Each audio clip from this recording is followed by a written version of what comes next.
1 week until the NFL draft, so we got a cram here, and we got a great guest today. Fantasy Life's Dwain McFarland. He brings with him a supermodel, prospecting, and giving these guys, numerical ranks that can help us sort and order these guys for our rookie drafts, obviously for our ongoing best ball drafts. And we're going to talk about the players that the model is higher on, lower on than consensus, than the market. Going to be a great conversation with Dwain. This is Ship Chasing with Pete, Pat, and Davis. Let's do it. Pat Fryer Helmo. This is why I'm hot. Anita Handjob. Fix your site. Jamar. Alpha play chase. Are you kidding me? Kadarius Toney? You can't handle the heat. It looks like we're finally Fist Boys. You're right.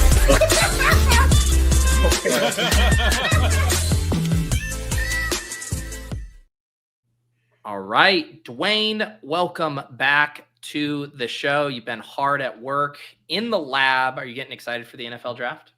Oh yeah, I mean, absolutely. I've been done. I finished all the supermodel stuff like a month ago. I updated it with all the updated draft capital, but it's like, yeah, now it's just like the countdown. So yeah, super excited. But man, like, what an intro! Like, you guys just have fun all the time on your show. It's like what that tells me. You guys are all a ball of laughs. Dwain said was wondering where I was in the StreamYard hopper, and I told him we had different call times than some of the more professional shows he's used to, yeah, that's attending. true. That's true. I showed up about 3 minutes before, and I was like, "Look at me, I'm such a professional." It's so true. Anytime I ever have you, either Peter or Corain, on my stream, I'm going down to the second, being like, "All right."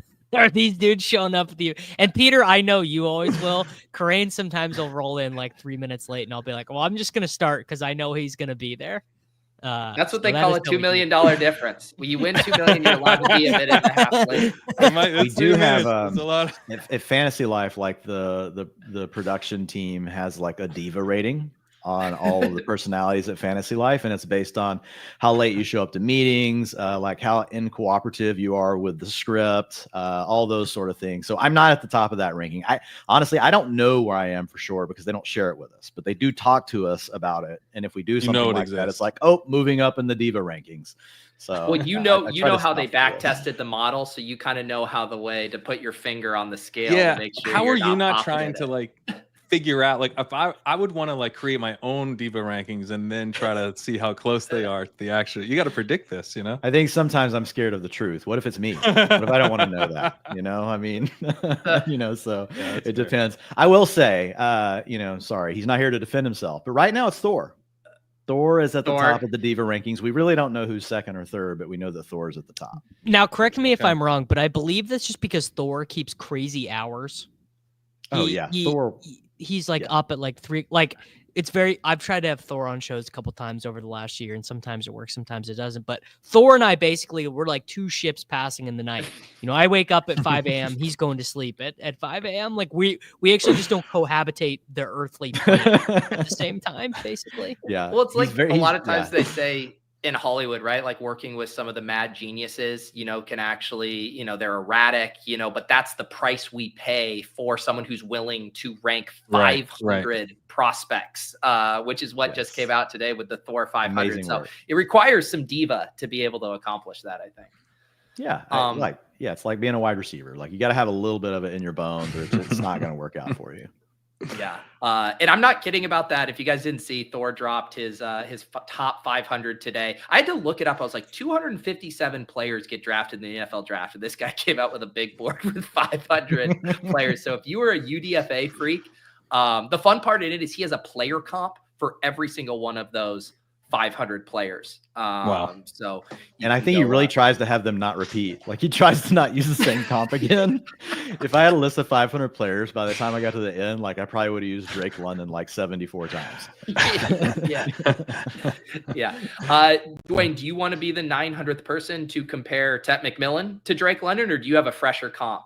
I have to say that the model did compare Drake London to Tet Millen out of the gate, but I do want to note that it was one of the first people to throw that comp out there. But yeah, I mean, you can go a lot of different ways with Drake London. What's interesting about these models is whenever I look at them, the thing I try to think about the most, like, is first I look at like, what are the historical hit rates based on the model, right? If we know that it's got like this predictive nature to it, and based on like how those numbers look, then I try to kind of select my comps to paint like this realistic range of outcomes. But some people will only pick good receivers, right? So if you look at Drake London, I did have Drake London in there with Tet McMillan, but it also had Rome Odunze. He was one spot off in the supermodel rating from Rome Odunze. And then the other one was N'Keal Harry. Because, right, sometimes these guys bust. And that was his closest profile for a player that was, similar to him, in the model that also wasn't good. But I can say, for Tet, 100% of his comps at least became a wide receiver 3 within the first 3 years. So that automatically should probably try to knock out N'Keal Harry. But I at least wanted to give like, hey, man, everything just goes completely wrong here. Like this would be the guy that he would be the closest to. I honestly think that's one of the really valuable things about doing model and statistical driven comps is that you get guys where you're like, oh no, like Treylon Burks came up for me with Tet McMillan. And you're like, yeah, they were both, very productive 3-year guy. Like there's reasons that they're kind of similar. Once you hear the word power slot, you have to invoke Treylon Burks. Power slot has come up with Tet. Juju also came up for me, which is a really interesting one. That's another reason I like him is sometimes like, is Juju Juju's honestly like a very bullish comp, but also we're so like conditioned to thinking about Juju would have been awesome. Juju would have been awesome if he never hurt his knee. Can I sell you on a Juju's like the wide receiver version of Deshaun Watson without the off the field stuff. Like people that are just now coming around, they're like, oh, Juju? Oh, terrible. Yeah. Like you're like, dude, Deshaun Watson used to score like 23 fantasy points a game, guys. I promise. Like at one point in his career, like you wanted him. It's just wasn't Juju like a first round dynasty pick after one of those years? Yeah. After his breakout. He was on the cover of Madden, dude. Juju Smith, go look it up. I believe you. I believe Madden 2017, he was like the guy who was in the commercials. Like we put up with like 3 seasons of non-production and still drafted him in the 6th round. Like that we had so because we were still like he's 23. Like how's he somehow was still 23 at that point? Right. Now, Dwayne, can I sell you on a new way to generate comps? It's particularly man, good absolutely. For radio. I'm down for fun things. So this is actually Corain and I have been doing this with prospects for like the last couple weeks. Shit? Don't. You have the Charmander, the Charmeleon, and the Charizard version of the prospects. The Charizard obviously would be Drake London's probably not a Charizard, right? The Charizard would be like he might be a Charmeleon. Vincent Jackson, if and Tet, and then the Charmander would be Treylon Burks. It works really good for people who are watching best ball fantasy football drafts in March. They're like really tuned in. I feel like if I tried that on the fly today, it like might get more viewers for you guys. But I don't know enough about. I'll be honest, I don't know enough about Pokemon, but I could get my son in here, and like he would be like your guy. He would be the dude. Because we will sometimes use different Pokemon depending on the type of prospect. It gives you a little window into the archetype. It's very important. Yeah. If you see me glaze over at that point, it's not because I'm disinterested. I just don't understand. Like I won't know what's happening. So, I do think one of the interesting things with the model is how much draft capital's obviously impacting it. I know the other day I was writing about Kyle Williams because he was steaming up the draft board, and I asked you, like, if he gets early day 2, like the rumor was, like, how much does that change it? I think it bumped him from a 67 to a 70. But what are the typical, like, how much can a player swing based on draft capital alone? It can be quite a bit. I mean, it's the number 1 driver in the model. Obviously, like this is all based off of testing. Like I've tested everything under the sun, like that I can get my hands on to future production. And then once I've done that and I find the strongest things, then I like cross test all those things to one another to see like where you just have potential overlap and you're like double counting things. And then you start eliminating. So honestly, like the model, even though I study new things every year, Pete, it's actually gotten simpler. So a great way to think about draft capital is like draft capital plus production rating plus film rating actually like is really additive. Like you go from making your draft, what the draft capital does by itself, to being much better. So draft capital is like really your starting point. And then you're trying to find the components that are really strong that also make the model stronger. But it's unique because like for tight ends, having athleticism in there really helps the model. Having the speed score for running backs, it helps having the speed score in there. But then when you do it for wide receiver, it actually makes the model worse, which tells us NFL teams are already accounting for the 40 time, actually probably too much, right? Yeah. In the way that they value these wide receivers. So ultimately what it comes down to is draft capital is the starting point. And when I say draft capital, I don't mean draft pick. Like, so when you think of the word like draft pick, you would just be talking pick 1, pick 2, pick 3, pick 4, pick 5. And what I've done is I've gone and I've used Chase Stewart's chart that he created. Essentially, it's the Jimmy Johnson trade chart, but he updated it and made it for like, not the Stone Age, like for like today's NFL.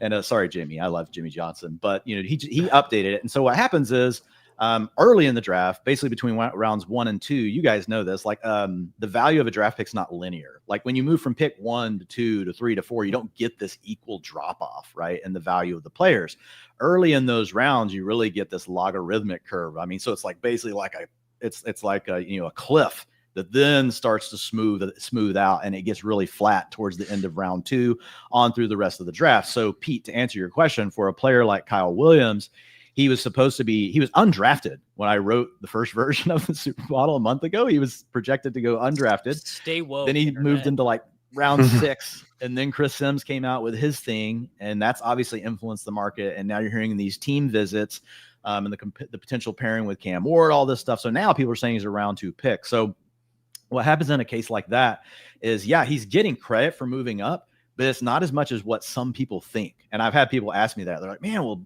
Kyle Williams moved from undrafted to like now he's picked 91 in the model. And I was like, well, because that's not as big of a difference. It would have been a much bigger difference. Like what Matthew Golden did is a way bigger difference, because he went from being a guy that people thought would go at the end of round 2, like before the college playoffs started, to being a guy that's now pick 20 or so in round 1. That's a bigger move because of the way that the drop off and what the value of a draft pick is. It's much higher in the early 2 rounds. So it matters for all of them, but it's relative, right, to where you're going in the draft. So if you go 5 picks earlier in round 5, it's probably not going to change your score hardly at all in the model. If you move 5 picks in round 1, it will make a significant difference in the model. You'll probably move a point or 2. Jaden Higgins would be another guy, right? That's made a big rise. Yeah, he's still in round 2. Yeah, he's moved up, and his move has been in. I think actually when I first did this, he might have been close to the end of round 2, and now he's like pick 50. I'm trying to remember. Yeah, it's you guys have it up. It's pick 50 now. So yeah, he's moved up like I think 16 spots or 15 spots since I first did this. So yeah, end of round 2, it starts to flatten there, Pat. But yeah, that's worth more than probably what I would have to double check it, but it's probably honestly the equivalent of Kyle Williams going from undrafted to being a round 3 guy. What about Luther Burden's fall? How big? So, how much has he dropped? He's dropped like 2 points in the model since it started, because he was looked at as being when I first wrote it, like he had already moved down to the bottom of round 1. So it wasn't like some of the first mock drafts we saw where Luther Burden was like in the middle of round 1. So the first data point I had captured for Burden was like pick 25, and now he's looking at early 2nd round. So it's hurting him, but not as much as it would have had I started writing the model. Like 2 weeks before, it would have hurt him even more versus his original score. Can you talk to me about Kyle Williams's production?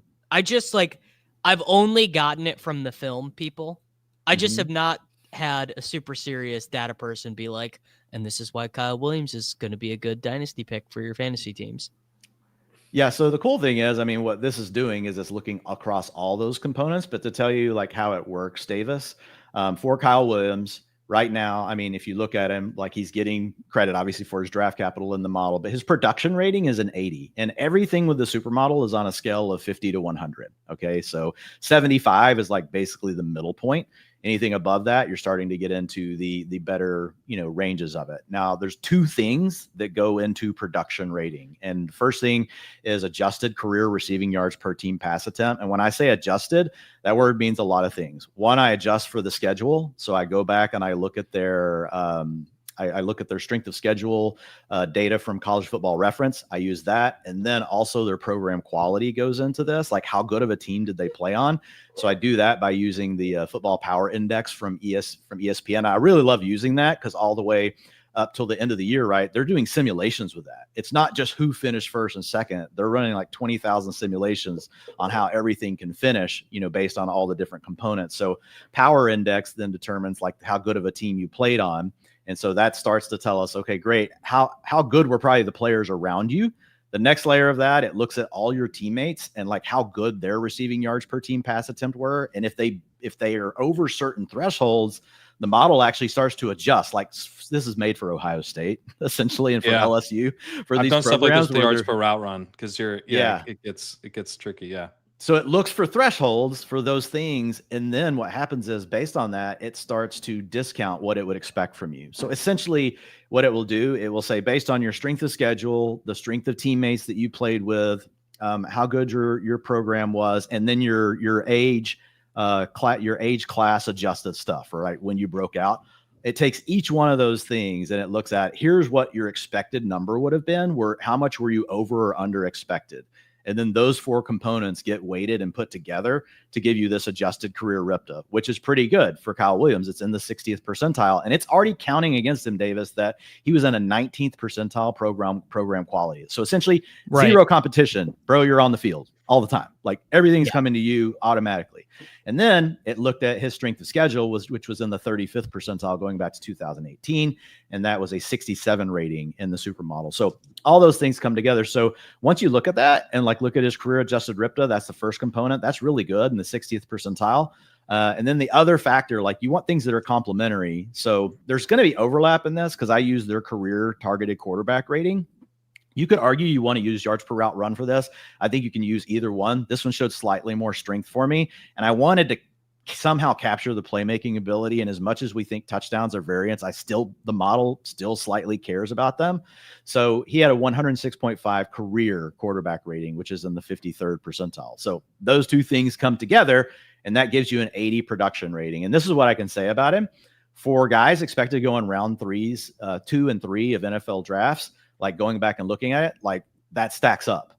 If you start to say that, oh, he should be a first round pick, then it would start to be like, I don't know. Like that would kind of be like a stretch for a wide receiver that's going to go in round 1. Obviously this is looking at it like down to the pick level, but that's a good cutoff like to have in your mind. So for second and third round picks, like Kyle Williams is like on par with where you would think you would be, even after adjusting for the fact that he didn't play on a very good team and his competition was really easy. Yeah, and when I asked you about if he did go, I think we adjusted his pick into the 62. 60s. Yeah, we made it 62. So end of round 2 is what we said. And you said comparable comps. It was Tank Dell, Josh Downs, and Deontay Johnson. I want to say Deontay Johnson it would have put him at a 70. He's at a 67. It would have put him at a 70. And so here's what's cool about the model that I really like. And I think where you compare it with like film analysis. So the thing is, a lot of people to do their comps will be like, and I'm not saying this doesn't matter. I will do this as a second layer to the comp if I have enough people in the comparable bucket, but it doesn't care that one dude is 6'4", 210, and the other guy is 5'10", 205. What it's saying is it's going, okay, guys that had similar production ratings, guys that had similar film ratings, and guys that went in a similar range of the draft, these are their closest comps. And here are the other guys that graded out as a 70. Van Jefferson, Pat, I believe Van Jefferson's an all-time favorite for you. Deontay Johnson. And then we have Andy Isabella. Yeah, fooled us big time. And then we have Josh Downs sitting there as well. And if you go up like one more point in the model, you get Tank Dell at 71. But you also get Tutu Atwell. So, I mean, you kind of got to, right? Tank Dell came up for me, depending on the draft capital. Isabella comes up. Deontay Johnson came up for me. Danny Gray came up for me. And then actually Amon-Ra St. Brown comes up as well. Oh, nice. I didn't have Amon-Ra or Danny Gray come up in the way this one works. But I like theoretically, like just thinking about those players, I could see it. The thing that's interesting to me about Williams in terms of his production is this stylistically doesn't make any sense, but they're both fifth-year players in this class. It's a little similar to Tre Harris, where you have early production at one school and then he transfers to another school, and then he's really, really good in the final season. Kyle Williams had a 38% dominator rating in the final season. The thing that's kind of different about him versus Tre Harris is that I actually am like more confident in Kyle Williams' strengths translating, because his strengths are like, he's probably going to be a slot. He gets open quickly. Like that's, you read his reception perception stuff. It's like, he's really good on slants. He's really good on curls. So I think it's sort of like, what's the big time upside? I mean, I think if he was Deontay Johnson, we'd be stoked, but more likely he's probably just like a solid slot.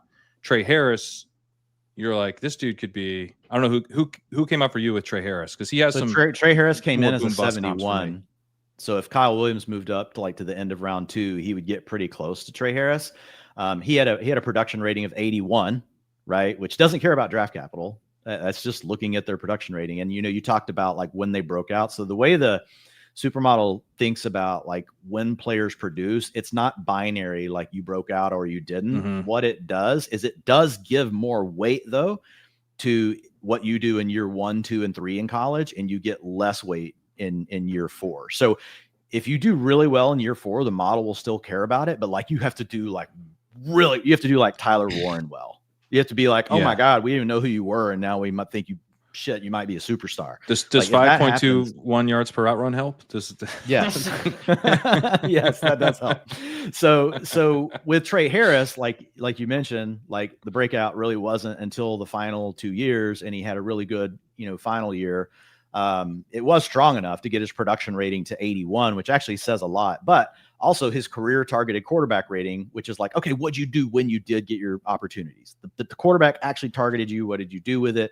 He comes in the 71st percentile, which is ahead of where Kyle Williams is, but his adjusted career RIPTA is 53rd percentile, which is actually lower than Kyle Williams. So they both kind of have their own strengths. Because he doesn't get open really as well. He's awesome after the catch. Yeah. Yeah. But what I do like about Tre Harris, like, and these things are more like context that I use to write about the players and kind of that next level of like research you're doing as you're thinking about them. And it also helps you like think about comps. But, he was really good against man and zone. So a 37% career targets per route run against man. The average college prospect since 2018 is 25%. So way above that. 26% for his career versus zone. The average for a college prospect is 23%. And then if you just look at like how he attacked the field, they were pretty similar in that. Like, if you look at behind the line of scrimmage targets, like Kyle Williams wasn't overly reliant, 16%, Tre Harris 9%, short, which is 0 to 9 yards down the field, 42% for Tre Harris, 37% for Kyle Williams. So like they're pretty similar, and neither one of them were like crazy deep threats, but they were in line with the 22% average we've seen from prospects, because Tre Harris is at 22. So Kyle Williams is at 20. So like what that tells me is both of them actually have shown they can beat man and zone coverage, Tre Harris to a greater degree. And then they actually did attack all 4 levels of the field. Now, how that translates to the NFL, we don't always know, but that's where the film rating comes in. And for Tre Harris, it came in at an 80. And again, this is relying on Lance Zierlein and his prospect grades for wide receivers, 100%. And Kyle Williams is at 77. And I had some good conversations with Lance. He was super cool about it. Like I reached out to him, talked about what I was doing, the project. He gave me a lot of feedback about how he creates his scores, like what are the things he's looking for. And one really interesting thing that I think he has maybe mastered that maybe some others haven't, or they at least haven't given us a way, like a number to help us use it. I'm sure other film evaluators have done it, right? But have they done it in a way that we could measure it and use it for a model? Is he has been trained by multiple NFL teams. And a big component of it is not just looking for a film to grade what they can do today, but looking for traits on film that mean in the future, they could unlock other things. And I think that is so huge, because I think, for example, Luther Burden, what do we get all twisted around? We're all like, okay, well, can he just do short stuff? Or was that because that's just the offense they wanted to run and make it easy to get him the ball? And Lance's evaluation of Luther Burden, if you go read it, he says that he actually thinks Luther Burden has much more to offer, and an NFL team is going to unlock a whole new level to him. So that gets baked in to that film grade, right, that he's giving. And so the model likes Luther Burden actually a lot, because the production's obviously there. But the caveat is, well, is he just going to be a gadget player or not? And Lance doesn't think he's going to. Now, the weakness of the model is I'm completely leaning on Lance in that area. And as good as he's been, like, it could be wrong. So my goal in the future is to try to get other people I could use, but I don't want to just take like people's paywalled stuff and be like, hey, I'm putting it in my model and I'm going to like put it behind a paywall. So Burden is just obviously not just a gadget guy. He just, especially because you got to look at how varied the production was his sophomore season at the depths he did it at, and then look at what happened. I mean, who knows what happened with Missouri football last year, but like Missouri, I think, was live to go to the college football playoff in 2023. Missouri football, right? And he was smashing for them at 20.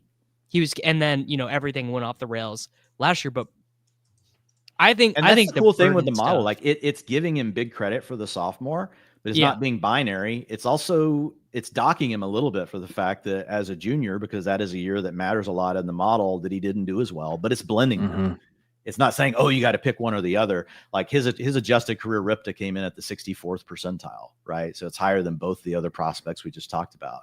But the thing with Burden for me too, Davis, is like people will say, well, he's just a gadget player. And Scott Barrett had some really good points. I did a show last week with Rich Rebar, Scott Barrett, and JJ Zachariason, and we all talked about wide receivers and our models and like nerded out for like 90 minutes. It's over on Sharp Angles if you guys want to check it out.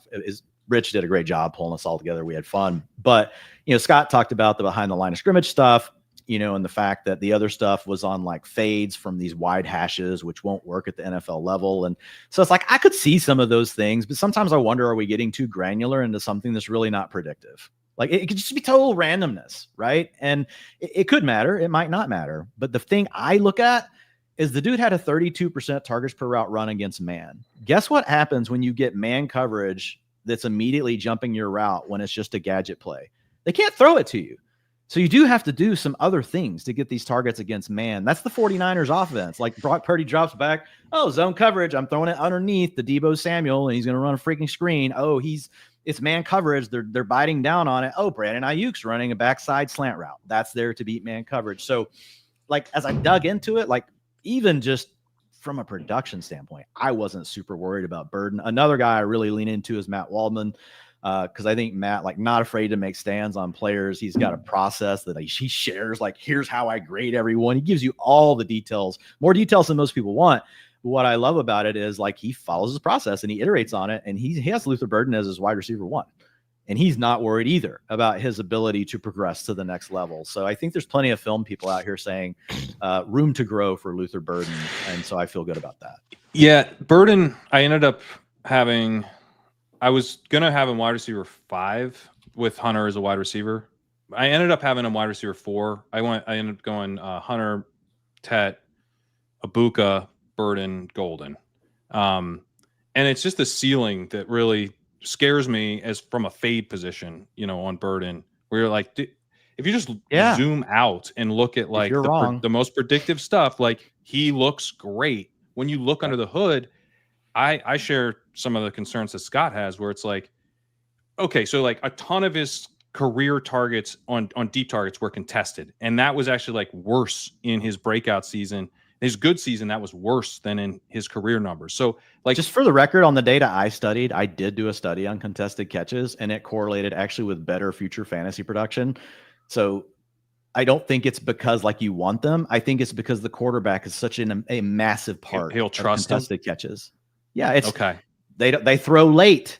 Like we see this all the time. Receivers open, quarterback lets the ball go. Now receivers covered. What happens? Contested catch. So I just feel like it's a number that could be really noisy. I do feel like you could probably isolate down to maybe quarterbacks that don't have that issue. They're like badass. And you might actually have a signal then. Like if the wide receiver is getting all these contested catches and he has a really good quarterback that has good timing, it might be a wide receiver thing. But, that's like, it's really hard like to get some of those layers in the data. Yeah. You also have like all of his yak is coming behind the line of scrimmage. 56% of his career yak was behind the line of scrimmage. In 2023 season, the good year, 59% of his yak was coming behind the line of scrimmage. So I kind of like that's okay. That's okay though. To me, that's okay because we're adjusting for that, because yak adjustments we're making on ADOT. We know the lower your ADOT is, the better your yak should be. So the expectation around what you should be doing, we can normalize like at a target level. And once you do that, in the numbers I did, Pat, like Burden didn't come out maybe as high as people thought he would, but he came out like at a passable grade. Like where it gets really interesting is if you have a prospect with a high ADOT that also has a high yak, then you're like, whoa, like this is like a unique combination you don't usually see. So like Burden didn't have that, but I don't worry so much about the percentage of yak as long as like after you adjust for his ADOT, like you don't see something where you're like, whoa, 30th percentile, like that's bad. Like, and he wasn't in that range. He was still like in the 66, 67 percentile, somewhere in there. It's like you kind of are mostly producing in two ways: deep contested catches and behind the line of scrimmage yak. That scares me. That's a low floor combination. To me? It sounds like what we got from Jaden Reed last year. Whereas like you get these massive ceiling games where they do some schemed up stuff for him by the line of scrimmage, and then he'd have some big plays downfield. And then he'd also just disappear or be underutilized for large stretches, even though the ceiling was always there. But Burden is 15, 20 pounds bigger than Jaden Reed. His offensive coordinator and his coach are going to be like, you want to go break some tackles, bud? Go for it. Jaden Reed, you know how many times in Jaden Reed's career he's played over 50% of snaps in a game? It's like an astoundingly low number. And I just happened to look this up yesterday. He's only played 75% or more of the Packers snaps in it was either 2 or 3 games. Yeah. Like that's essentially like his average is like 74%. Like they just do not, that's routes. I'm talking total snaps. Total snaps. My bad. Yeah. So basically, Jaden Reed's coaches just do not view him. They view him as a gadget player, and my guess is that's more because of his size. Than his ability. That's fair. Let me give you guys a few names on Luther Burden and let you react. Rip them apart. Do whatever you want. But like in the model, the way it works. So because I know this is such a big issue, right? This stuff with gadget plays. So here's some names that were very close to Luther Burden. So Luther Burden had a 9.1 average depth of target. 32% of his targets came behind the line of scrimmage. 21% came deep. So that's 20 plus yards down the field. Calvin Ridley was a 9.8 ADOT. 29% of his targets behind the line of scrimmage. 19% of his targets came deep. Essentially like almost the same thing. Brandon Ayuk, slightly higher on the ADOT, 10.6 versus 9.1. But again, 29% of his targets in college came behind the line of scrimmage. 22% of them were deep, 20 plus yards down the field. The way I'm looking at this is I would love it if Burden went at the end of round 1, because I feel like that would kind of settle any questions, not because the model so much cares, but because the NFL does think of I think they actually do think of the end of round 1 as like being like this marker that they care about quite a bit. And so if I would love to see Burden go at the end of round 1, because I think if a team took him there, if you think about it, where did Ridley and Ayuk go? 26 and 25 in their drafts respectively. So like if you went in that range, I think you're going to have a team that believes Luther Burden is more than a Laviska Shenault, right? But if he starts to slide into like past the first few picks of round 2, I think we could look at that as kind of like a tiebreaker signal of, oh man, like they might really view him like as being a guy that's limited. And that's why they didn't want to spend that first round draft pick on him. But I'll just say this, like all of his comps in the model, 63% of them went on to give you a top 3 wide receiver finish within the first 3 years.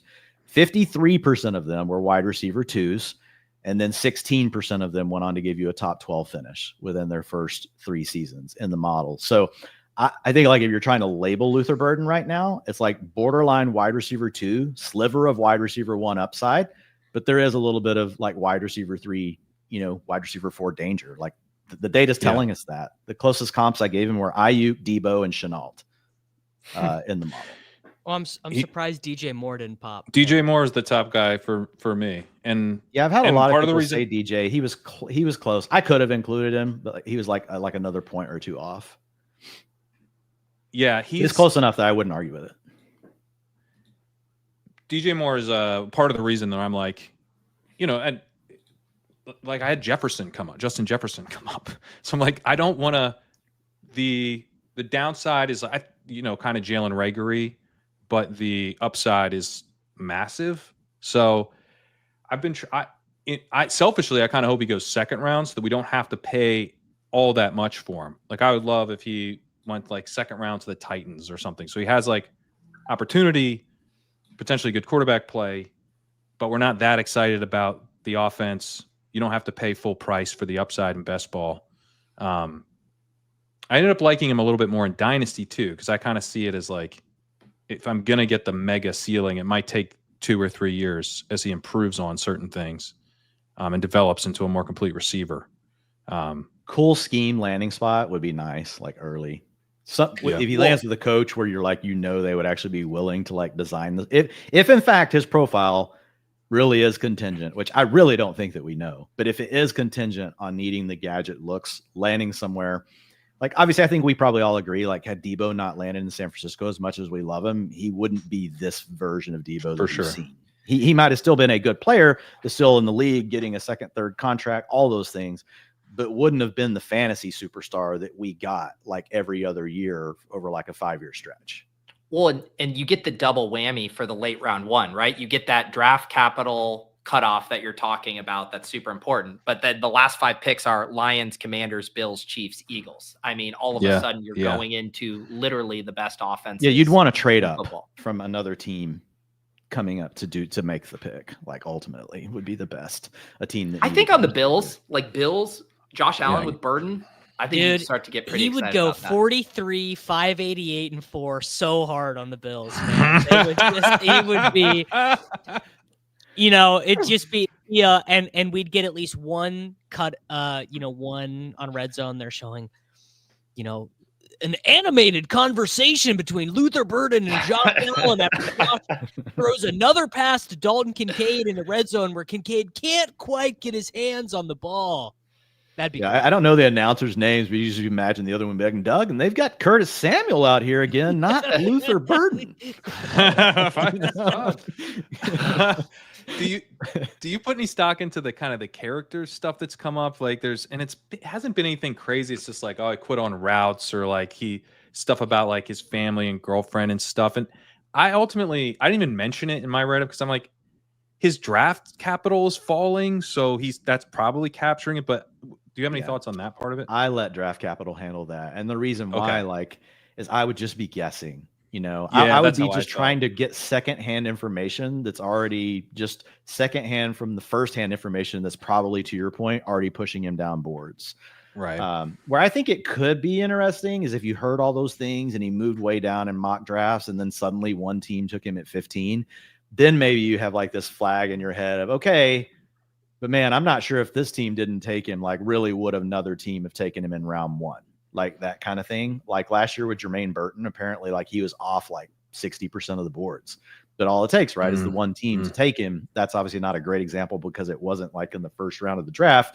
But I think like there could be scenarios where you care about it, but assuming that like it takes care of itself and he kind of goes where we think he's going to go, then I'm with you. I'm not going to worry about it because I think that's what's part of what's pushing his draft capital down. Yeah. What about Jack Bech? He was one I know when you were looking at players who the model would be maybe higher on, like agnostic to draft capital relative to the market. He was a guy that popped for you. Well, yeah, he was lower. So he's completely getting carried by his film rating. So his film rating from Lance it comes in at an 81 in the supermodel. But if you look at his career production rating, it's a 68. If you look at, obviously his draft pick value right now comes out of 65, in the model for the rating, but like program quality, 56 percentile. He played at some good places, but he spent more time, with TCU. He had 83% on the strength of schedule, but like he just like the big thing is his adjusted career receiving yards per team pass attempt. Now he dealt with an injury. I think he had tightrope surgery, played on some really loaded teams, but 23rd percentile. It's really the production's pulling him down and the film is pulling him up. And that's how he meets in the middle. But what I'll say in the model without draft capital compared to the supermodel, he drops down 36 spots. Wow. My overall, now not just in ranks for this year, the way I gave you that number is back to 2018. So it's not quite as big as what you think it is. It'd be like a 10-point drop, like for this year, like a 10-spot drop this year.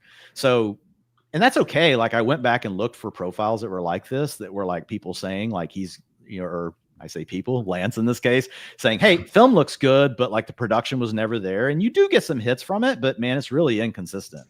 Like, obviously we're moving down in the draft now. Like you prefer players that played, tough schedules on good teams with a lot of competition, and then still produce like in this really big way. And they did it even when they were young. And then, they get a good film rating. Like he had you want all of that, but it's hard to get. He had more receptions than 5 NFL players as a true freshman, mostly kind of playing tight end for LSU. Booty, Palmer, Brian Thomas Jr., Neighbors. Like Not nothing, I think, for Bech. I literally think the fact that he's white and kind of bulky at LSU, they were like, "You're not a wide receiver, dude. Like, we need you. We need you to get in the trenches." Yeah, the model is giving him some credit for that year. Like, he gets credit for playing with those players and for it being so young. The problem is he did zilch after that. And that's so then literally fading all those things together. So without that year, Davis, he'd be like a 5th percentile. I have that year gets him to 23rd. I have no explanation for this, but Mason Taylor came in and started over him the next year. Basically, is what happened. So maybe Mason Taylor is really good. God, that 2022 LSU team, a lot of NFL players on that team. I will say this on Bech, just real quick. All of the film analysts love him.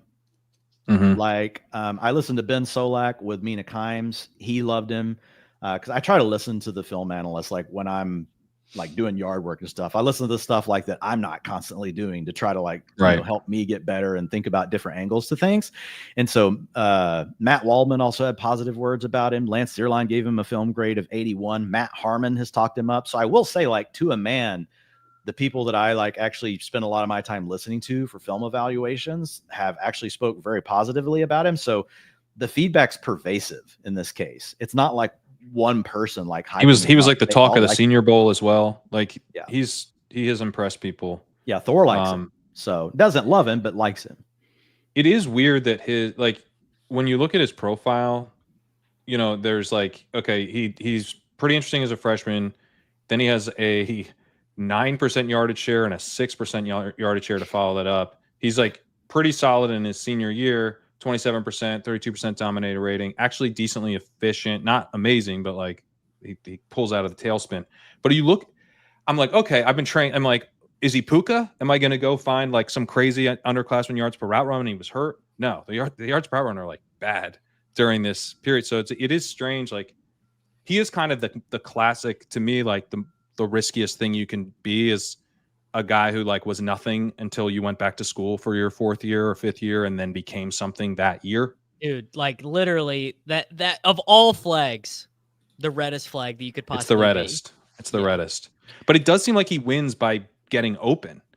So I like that. The challenge starts to be though, like, you know, you look at the career stuff, like targets per route run versus man, 21%.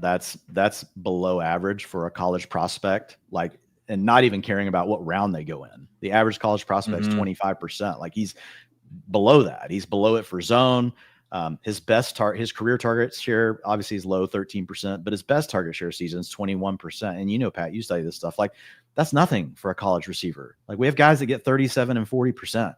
You know, it's higher than what you see in the NFL for some of these guys. So it's just, I don't know. I can't find anything production wise to hang my hat on.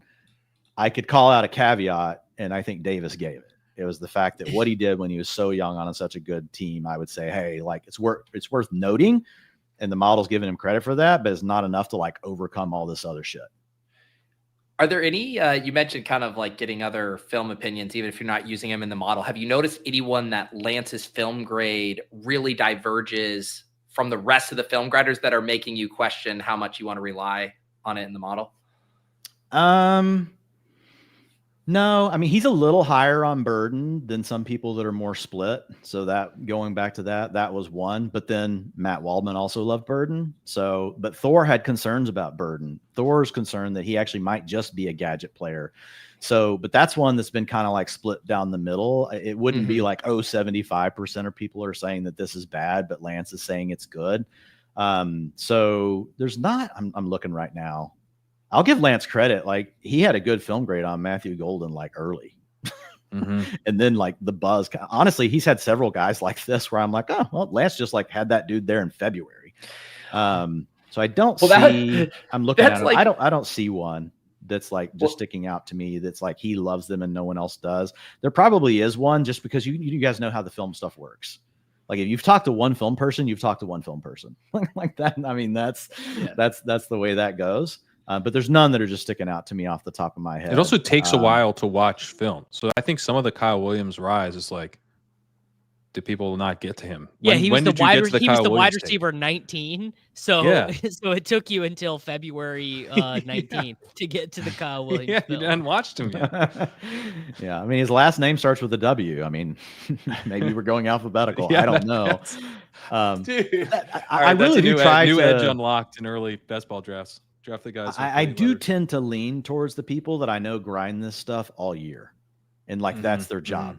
Like, if you think about Lance, that's, you know, he does other things, but a big part of his job is always getting ready. Matt Waldman grinds these players all year long, right? So when they get to this point in the year, I also think that's kind of interesting because they're also probably less likely to be influenced by like the echo chamber when a player suddenly gets hot. Like you've already got like these strong convictions and you've already spent a lot of time. Like I talk to Matt all the time, and when that sort of thing happens, he's not naive to it. He'll go back and rewatch a player. And especially if like he hears something from someone like he really respects. But I think there's danger in not starting your process until like February and then trying to cram for 6 or 7 weeks. I don't think it's bad. I think it's great that people do it. Like, have a day, man. Go have fun. I just know I don't have a system, and like I would probably be subject to like not maybe treating everyone fairly and equally. So I try to lean into someone else. But I really do favor the people that I think are studying college film all year round. Because here's the other thing. What's the one component of what we're doing that's the most like what the NFL is doing? The NFL's getting their arms around analytics, but some departments are good. Some departments are not good necessarily. Like, I mean, obviously they have a lot of smart people working in all of them, but what have they been doing their whole damn life? Grinding freaking film, man, and getting trained by other people that know how to grind film. So it's really tough to say you're going to get an edge grinding film over a $1 billion industry that makes the number one way they make a decision is grinding film. With some dude that his dad raised him, like when he was 4, he started watching film or some shit. Like it's a lot to overcome. So like for me personally, I'm just like, I can't beat that. How can I add put value on the highlights? The highlights are great. I know. I highly recommend them. Dude, I said something about this on Twitter like 2 months ago, and man, people said I was the biggest dick ever. So you're not allowed to admit you like the highlights. You have to assemble highlights yourself by individually watching the games. And if it's from the wrong camera angle, dude, opinion invalidated, brother. Then you tweet it out all 22 without sound, and then you know ball. But if you put on some sweet music, doesn't count. I think there are people that are doing it that are getting, and so I don't want to dissuade people. Like I think Hayden Winks, like from where he's come like a long way in 3 years. Like I actually will watch some of Hayden's film takes, and I'm like, okay, like I could totally see this. So do what makes you happy, you know? Do what makes you happy. Exactly. Yeah. Well, but it goes back to, at the end of the day, you know, there's 2 levels to this, right? There's like just the content consumption of it all. People like to watch film breakdowns, like it's fun for people who like football. But then there's this aspect, like we are trying to find actionable information to help us draft better fantasy football teams.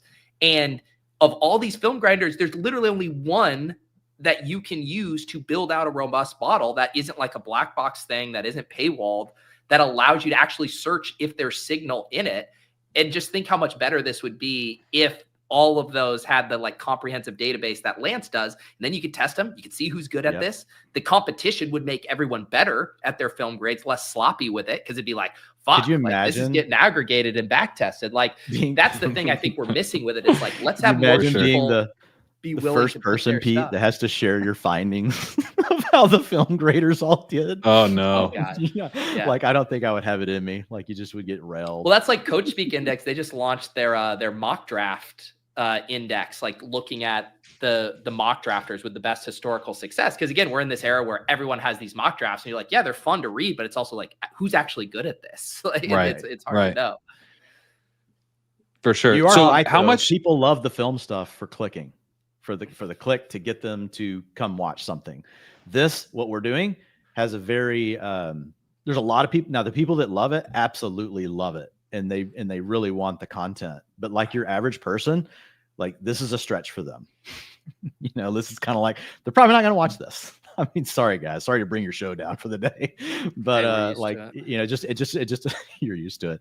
It just depends. Like and I'm with you, Pete. I'm like, hey, and I know Pat, you and Davis, you're the same way. It's like, how do I provide you with something actionable? And this is the only way I really know how to do it. Yeah, I can can watch and get opinions on the guys, but like, brother, I'm just like, if you were like, all right, Davis, you got to give me your truth serum running back rankings, they'd be terrible, dude. I'd be like, yeah, Devin Neal is the second best running back in this class because Devin Neal just looks amazing.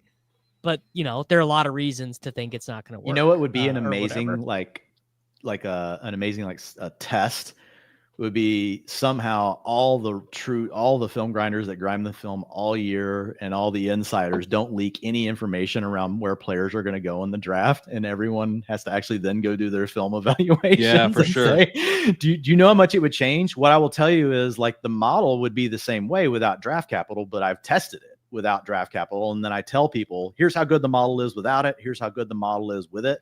And it's not that far apart. I actually feel pretty good about it. Of course, like I want NFL draft capital in there. I'm not stupid. Like, you know, I'm going to embrace that and use that, but I don't know where our film would land if that was done in a vacuum, like blindly. I think it would be all over the damn place. It is tough because I mean, like, I know I'm biased, you know, like I think Harold Fannin looks awesome when he runs because I looked at his stats first and then I put it on. I was like, I guess duck feet are actually sick. I'm into this, right? I don't like, but everyone's got their own biases as well. It's just like, it's hard without, you know, what you've done here with Lance Zierlein's grades to go, okay, this is actually, we can actually back test. How much does he add on top of draft capital? Because that would be the thing where to your point, like the NFL's leaning a ton on film as well.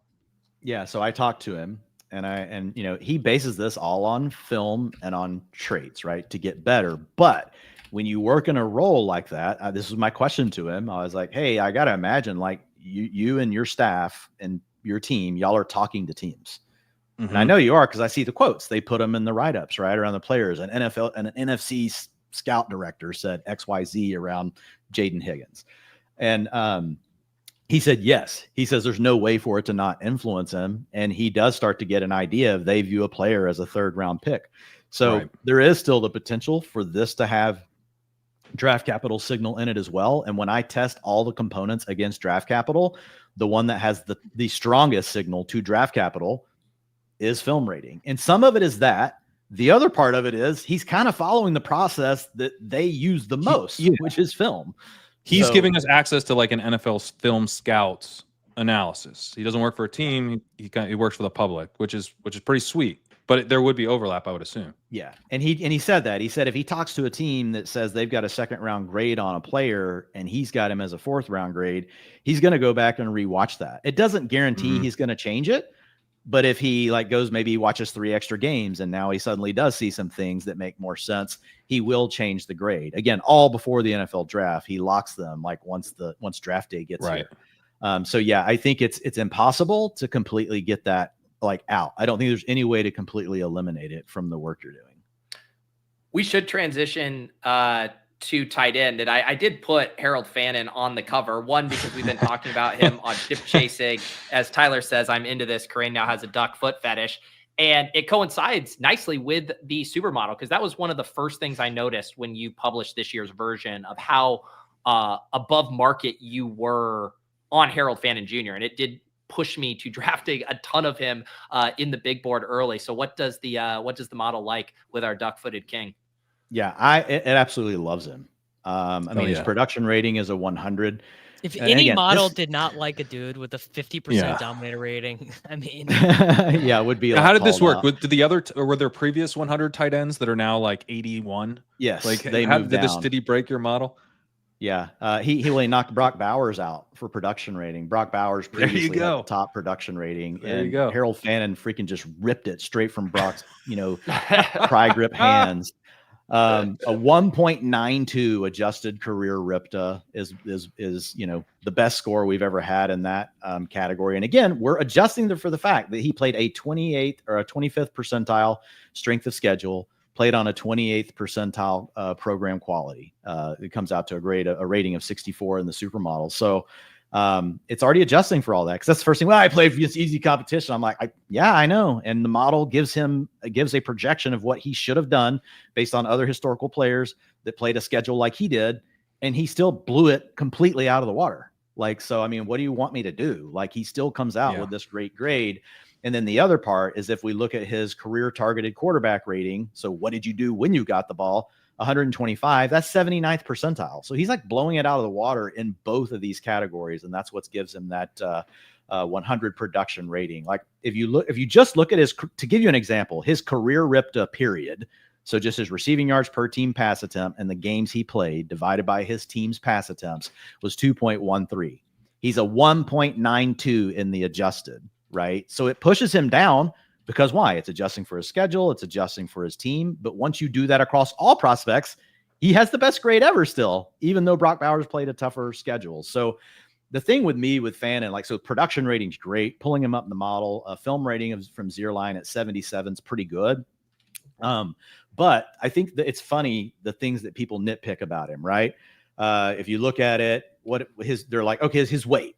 His weight was 241, and he probably put on some water weight for the combine. Not going to lie, but still 241. If you go back and look at the first round draft picks since 2018 that were tight ends, like their average weight is like 247. It's like 6 pounds different. People act like he's 220 pounds. I've even heard people say like, oh, he's like 230. Like he's not. He's over 240. Yeah.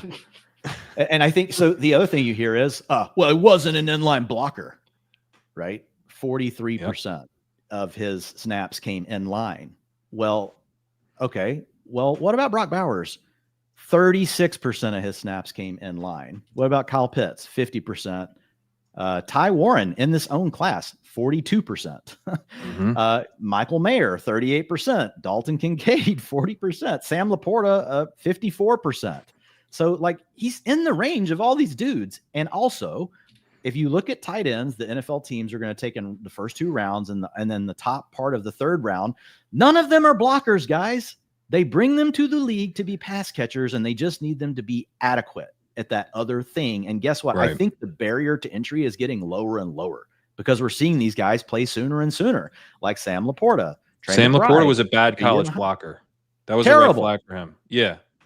But what's funny is out of these same people will then say, but yeah, man, Gunnar Helm was an inline tight end in college. Like, and if you you be careful about besmirching the name of Gunnar Helm around. Gunnar Helm had to stay in line and block 71% of the time. Sprain his ankle.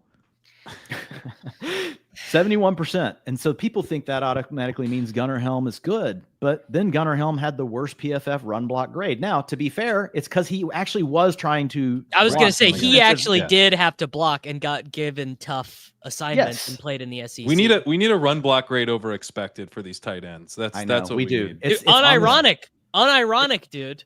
No, I know. I'm not. It's actually on the list for next year. But my point being is most of these guys, like we are really docking Harold Fannin in a huge way for things that honestly have been, we could say them about all the good tight ends that have come out since 2018 that we care about in fantasy. They all had the same flaw. The only one that didn't was TJ Hawkinson. I mean, he was at a 73% inline snap rate with a PFF run block grade of 69.5. Like he's he's like the lone unicorn. Everyone else was like this other profile. So I feel like people are overrating it and just trying to find a way to talk down about our boy Harold Fannin, Pat. The other thing is like he's expected to go day 2, probably round 3. Like Zerline's pretty into him. Dane Brugler's like reasonably into him.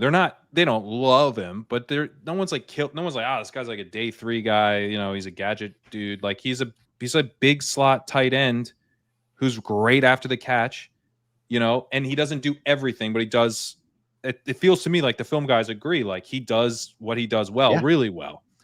And this is tight end where we know that even if the NFL is like leaning towards receiving archetypes early on, like they don't just draft tight ends because they're big receivers. They have to do multiple things at the NFL level. So, but we just care about some of those things a lot more than the NFL does. Like we care about the receiving traits way, way, way more than the NFL does. So things like film grade, things like draft capital wouldn't be as tied to future production and fantasy because it's incorporating stuff we don't care so much about.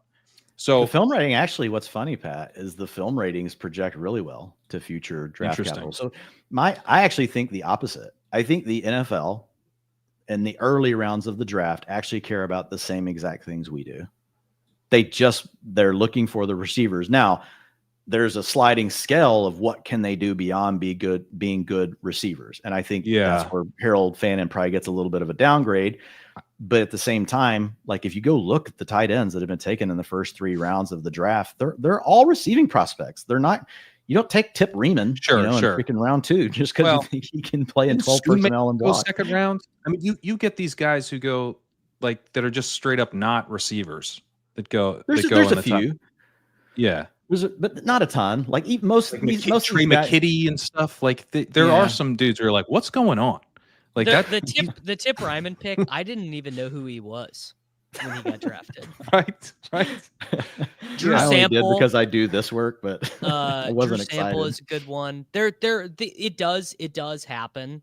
Luke Lachey. Like if you told me Luke Lachey went ahead of Harold Fannin in the NFL draft, I'd be like, I mean, I think it's stupid. Yeah, Drew Sample was picked 52. I care a little bit less about the ordering, is what I'm getting at, than I would at receiver, and running back. Certainly quarterback. Like just give me sufficient capital skills. Yeah. I agree with that. Like, like worst case scenario, you woke up and you had a rookie draft the next day and you hadn't read any model or listened to any podcast. Like for receivers and running backs, like I would be like, fine, I'll just draft off of where they went in the draft. But it tied in, like you would have to kind of adjust. That's my point. But and it is interesting. But he's going to have sufficient capital. He'll be a day 2. Early round 3 would be good. Landing with an offensive-minded coach. And the other potential path here, I'm not saying it's 100% there because we talk about this sort of stuff all the time and it doesn't materialize, kind of like the training camp reports of the running back playing slot. That we hear every year. We're like, guys, it's not going to happen. I'm just going to tell you. But Fannin is such an interesting player. Like wherever he lands, I won't just be looking at the tight end on the roster. I think I'll be looking at the slot player. At the slot. Roster. Yeah. Like if he went to Jacksonville and they were suddenly like, okay, Brian Thomas Jr., beast, you can do everything. Harold Fannin Jr., we're going to take you at the beginning of round 3 and we're going to play you in Chris Godwin's role as the power slot that can block and do like that. Would be like, Dwain, this is my highest drafted player. You can't say things like that. That would be phenomenal. Yeah, get a little motion going. Yeah. Well, it is wild. Like that's a great example. At the top, we were talking about how much the draft capital swings can impact things. And like there's rumors that Mason Taylor, could sneak into the back end of round 1, but you see just the differences in their profile here that even with a projected capital of 45 and 77 for Taylor and Fannin, that Fannin is still ahead of him, even with that gap. Exactly. I have a question for you guys based on something the model's saying about tight end. If you want to talk more Fannin, we can, but I have another tight end. Go ahead. Let's do it. So Tyler Warren in the non-draft capital model ranks 24 spots below where he he looks like shit because he is old and didn't produce until his final season and was behind 2 guys in the NFL who were like fine in Theo Johnson and Brenton Strange. Yeah. I've been saying it and no one wants to hear it. Yeah, and the model gives him credit for playing with those guys, but like he played with Freiermuth too. That first year. But in order for it to give him credit, like they have to meet certain receiving yards per team pass attempt, RIPTA thresholds. And even though those guys were NFL draft picks, none of them were like badasses in college, like his target earners. So he gets a small bump for it, but not a very big bump. And he didn't do any, basically like had Tyler Warren decided to come out in the NFL draft last year, he would have been like a round 4 pick. And now he's going to be a round 1 pick. And the thing that worries me about him, like what's interesting is like some of the comments I hear from the film people. Now Lance gives this guy, he's way up here. He's my number 5 tight end all time. Colson Loveland's ahead of him in the supermodel, but Tyler Warren's right there. The takeaway is they're the same. Pick the one you want, right? They're the same in the supermodel. Like their hit rates are the same, but Tyler Warren, even though he gets this high grade from Lance, like multiple people that I've listened to that are like I trust on film, talk about he's almost the Luther Burden of tight ends. It's all this design stuff underneath screens, Everything's underneath the zone coverage, clear outs. Now, obviously, No, dude, an NFL team is totally gonna let him be a wildcat quarterback. I don't know why anyone, guys. I mean, obviously, everyone knows the first thing the Bears are gonna do when they take him at 10 is they're gonna say, you know what, we need to do, get this guy 6.5 fantasy points.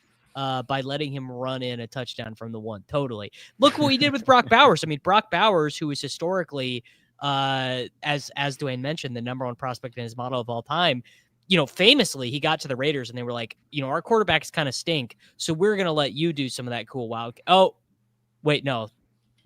0 designed rushes for Bowers. But Warren, it'll be totally different. They should have done it, though. They would have well, been of course they should have done it. Of course they should have done it. Well, look, Luke Getsy is not going to do anything interesting. Yeah, so we'll see what year 2 looks like.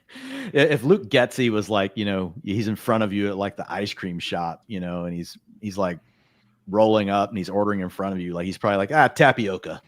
Like the most vanilla thing you could think of. Like you're like, Jesus Christ, man, get a topping on that thing or something. Come on, dude. But yeah, tapioca in a cup, no toppings. Yeah, no cone, nothing. So minus 24. That's interesting. For him, Loveland, is actually sitting there right even. With where it says. Interesting. So I was interested. Like, I think there's a little bit of worry for me with Tyler Warren. Again, still going to grade out really high. He's got an overall supermodel rating of 84. So Kyle Pitts is actually the all-time leader overall in the supermodel. I hate to bring up a sore subject. Then Brock Bowers 91, TJ Hawkinson 88, and then it's going to be Colston Loveland and Tyler Warren tied at 84. Right. But they're both above. Dalton Kincaid was a 79. Sam Laporta is a 76. Trey McBride 76. So like they're in a fantastic range and like these players. That's kind of the range I have really them too. Yeah, I've had Loveland and Warren like back to back.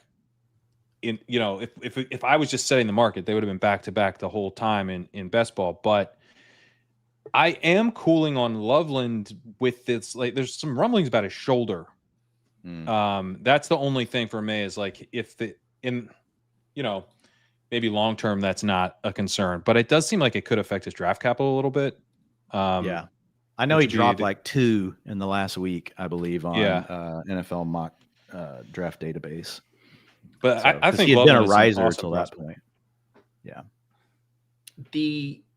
It's funny the song and dance those two are doing as well, based on like draft capital and how we're thinking about them. And I do agree, like the way to play it now is mainly through the cheaper one, Loveland. But then the other kind of elephant in the room is dodging the Colts landmine. And it would be funny to see them flip flop again, right? Where it's like, even now, if the NFL or the market prefers Warren, it's like then he goes, say, earlier than Loveland, but to the Colts. And then Loveland goes in like the 20s. Then I think everyone will flip back in favor of Loveland as their tight end 1 anyways. The Colts are the one spot where he might actually play quarterback. We should at least factor that in. Okay. All right. You're back. What's so funny about this is I actually think you get more value after the draft because people now start to move away from draft capital and they start to maybe overvalue their understanding of what a coach will do and how a team will use a player. And they're also dismissing just the random ass variance that happens in an NFL season with injuries and everything else. So I think it'll be really interesting. Like right now, like, I don't know if it's still this way, but on Underdog, I was just taking Loveland every time because it was like 20 pick difference and they're the same in the model. Yeah. And that's really what the model's designed to do. The model's not designed to be like, help you. You could use it to make a player stand. But the reason I made the model was to say, hey, there's these 4 guys that are really similar. These 3 are all going together in this spot in your dynasty drafts and in this spot and like your best ball drafts. And there's this one guy that's the same as all of them based on what the model says. And he's going 20 picks later. Like that's really the beauty of like the model is to help you like try to find that player. And like it's been Colston Loveland, like in early best ball drafts. Like he goes, it was 20 picks later. So I think he's starting to tighten up a little bit now. I want to make sure we hit on running backs as well down the stretch here. Dwayne, I'll throw it to you. Like, is there anyone that stands out from that perspective of a big swing as far as with draft capital versus not draft capital in the model? Yeah, absolutely. There are some really good ones. So if you look at like I'll start at the top guys, but we'll start with Omarion Hampton. And it's not that the model doesn't like him. The model looks at Omarion Hampton as a guy that really checks all the boxes, but he doesn't have like a hang your hat trait. Like as far as the model's concerned, remember, we're just talking what the player's production is adjusted for all those factors. Then we're looking at, their film rating, their speed score, and then where we think they're going to go in the draft. But since 2000, the model for running backs goes back to 2017. And since then, like he's the number 13 prospect all time with draft capital, but he drops to 22 without it. Wow.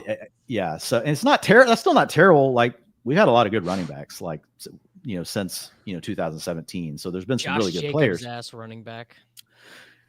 Yeah. Like that kind of puts him in that range in the non-draft capital model. So again, like a guy, like he does everything fine, but there's not any one thing. Like you can't hang your hat on his receiving profile. You can look at it and go, if he landed on a team that had one good wide receiver, he can catch the ball. He might get like 13% target share.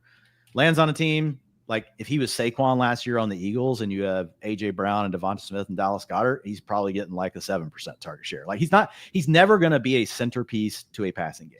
Right. But there's not many running backs that are, but he really could be great on early downs. And he does have this explosive nature to him. So I still like him. Like I ultimately think the best landing spot is a team where they immediately plug him into that early down role that doesn't have a good passing down back. So he's just good enough to like fill in that role. And we just take what we can get, kind of like Jonathan Taylor. Like we don't ever expect Jonathan Taylor to have like this 15% target share. We're like, we'll take the 10, we'll take the 11 on top of like what else he can do.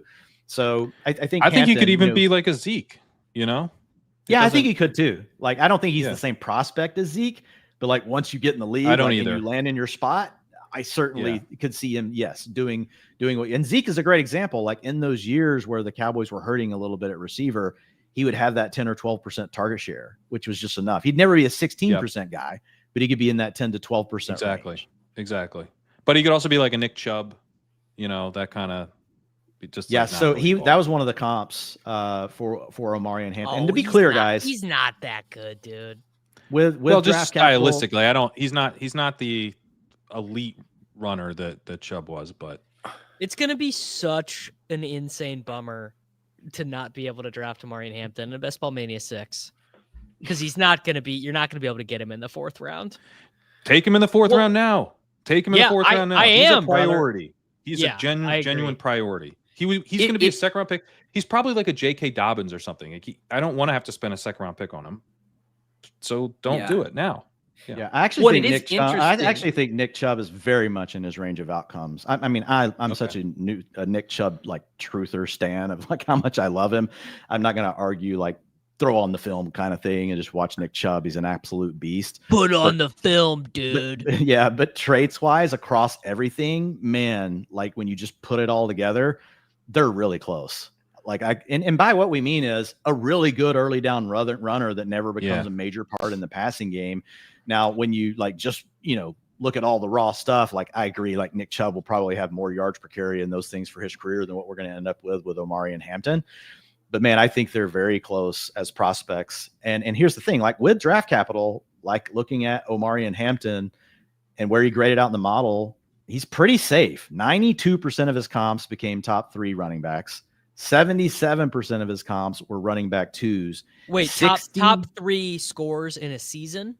No, top 36 running backs. So meaning a running back 3. Sorry, good clarifier. Top 6 running backs, 23%, Davis. But top 12 finishes, 62% of the backs that had his profile went on to give you a running back 1 season, if you're considering that to be the top 12 backs. All of his comps, like here they are: Breece Hall, Jonathan Taylor, Rashad Penny, Nick Chubb, and Zach Charbonnet. I got Charbonnet. I got Charbonnet and Breece as well. Yeah. And most people get surprised with the Breece one because they think that Breece was actually even way better than he was as a receiver in college. Like he wasn't. But he wasn't. Crane, I was about to say that call is coming from inside the house. No, my thing with Breece to me is one of them, and there's several examples, but guys who are sufficient as receivers in college and then are, bringing other real strengths to the table.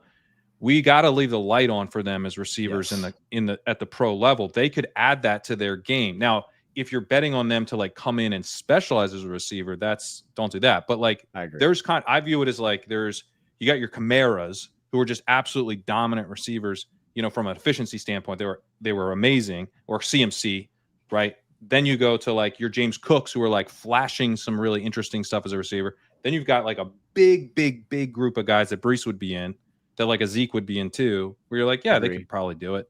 And then you've got guys where it's like, this guy's like never caught a ball.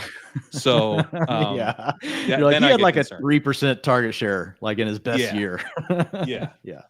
Well, it is interesting kind of seeing how much Omarion Hampton's draft capital is propping him up in the model relative to JT pick 41, Brees pick 36, Dalvin 41, Mixon 48. The model basically says Omarion Hampton should really be a round 2 pick, not round 1. As much as I like him, I think the model knows ball. Thank you. Like I'll pass on the compliment because it's not me. I need to show up to one of these shows with like a blow up doll. It's like my supermodel. Like the model? That would be really great. Pat, did you have one more thing on Omarion? I would note that, and you know, I think it makes sense to me that from the Miles perspective, he doesn't have like one trait you're hanging your hat on. I think from our perspective, as we think about what he can do in fantasy football production, I do think he has the potential to be a workhorse. Agreed. And kind of like, so there's certain ways that he like doesn't pop, but then he's like handling these big workloads. So you're like, yeah, maybe he's not going to be as big of a tackle breaker as like Javonte Williams, but Williams was a committee back in college, and this dude like handled the load. And then you combine that with the expected first-round draft capital, and you're looking at, I would hope, because why are you spending a first-round pick on this guy otherwise? I would hope that a team is looking at him as someone they can just plug in and be a backfield early in his career. And then if you add the fact that he's checking all the boxes in terms of sufficient at everything, you add that plus an elite workload, or at least a very high-end workload. And I mean, I think he could pay off a second-round pick. Is the Broncos running back. If he goes 20 of the Broncos and is going second round, I'm not going to hard fade him. He could pay that off. I just would prefer to have a big bag now and not be chasing later. Yeah, I agree with that. The model really does like him. It's just that he is getting pushed up quite a bit by draft capital, and he's been a late riser. Like he was looked at as really in the same group as like Travion Henderson, Quinshon Judkins. He was slightly above them when the mock drafts really started getting serious and ramping up, and now like he's moved into where maybe he goes to the Cowboys at 12, right? Like that's kind of feels like the ceiling now. So I think essentially he was probably graded right, and then now slightly overrated, but to your point, for fantasy, if he goes in round 1, they're going to use him like they should. Right. They should use him. So you should please use him if you're going to take him in round 1. Yeah. What about Cam Skattebo? Everybody's most polarizing prospect here. Yeah. No juice Skattebo, they're calling him. So plus 10. So actually a positive thing here. If you look at him, in the model without draft capital, he's 29th since 2017. If you add draft capital in, he's 39th. So the model actually likes him a little bit better than the NFL. Sleeping on this guy. I will tell you the supermodel has a weakness, and it's receiving profiles, because they're really amped up in the model because that's where you get like these massive hits in fantasy. Right. So I'll give you some other examples though. So here are the historical players that the model liked more. The non-draft capital model liked more than the super model, which includes draft capital. Right. And so these had to be guys that graded at least 80 plus in the non-draft capital model. And again, had that 10 Can I guess gap. one? Guess. Aaron Jones. No, but my model doesn't model back to 2017. So Aaron Jones is in it. And he was liked more by the non-draft capital model, but he didn't meet this criteria of 10. Okay. Does anyone want another guess? And all you have to know is like receiving backs. Alvin Kamara. Yes. Alvin Kamara was a plus 10. Rashad White was a plus 14. What was Naheem Hines? No. Christian McCaffrey. Although his draft capital was well, so no, yeah, high. he was too high. Like It was too high. he's like the third anymore. best all time in the model. So Yeah. there's really no way to make him higher. Like there's no room. Antonio Gibson was +9. Okay. So I included yeah, that that's one in good. the show sheet with Ian, even though he didn't meet the 10 because Ian's always talking about Antonio Gibson. Travis Etienne. +12. Is Travis Etienne in there? Nope. No. No, but we hit them all. Rashad White +14, Kamara +10, Antonio Gibson +9, Achane +12, and Skattebo +10. Those are the guys that were in his range. That's a pretty good track record. Yeah. Antonio Gibson didn't work out, but I think, some of that was injury. Like, dude, he was on the what, Dwayne? verge. He did work out. He was a 3rd round pick. He was a starting running back for multiple seasons. He worked out. Like, he did work out. He just didn't by get to the 3rd round level pick that standards. we hoped. Yeah. Should agree. I have touted him as a 1-2 turn pick that year? No, but he worked out from a career perspective. I've got a mental comp for Skattebo that just came up to me that I want to get out before I better forget. not be a Pokemon character, Davis. I could come up with one. Real Snorlax ass vibes. Yeah, grass type. If remember Alfred Morris, like imagine if Alfred Morris could catch. Alfred Morris was like famously he was like the worst receiver of all the Shanahan backs ever. But like super slow, super plotting, but a great tackle breaker. I'm still woke to Skattebo even when he's going to end up being a 5th round pick. So what's interesting, is when you hear the film people talk about Skattebo, like the way they look at him is they're like, he's this guy that could like do a little bit of, he could fill in any of these roles if you needed him to. Oh, you need him to be your pass catcher for a game? He can do it.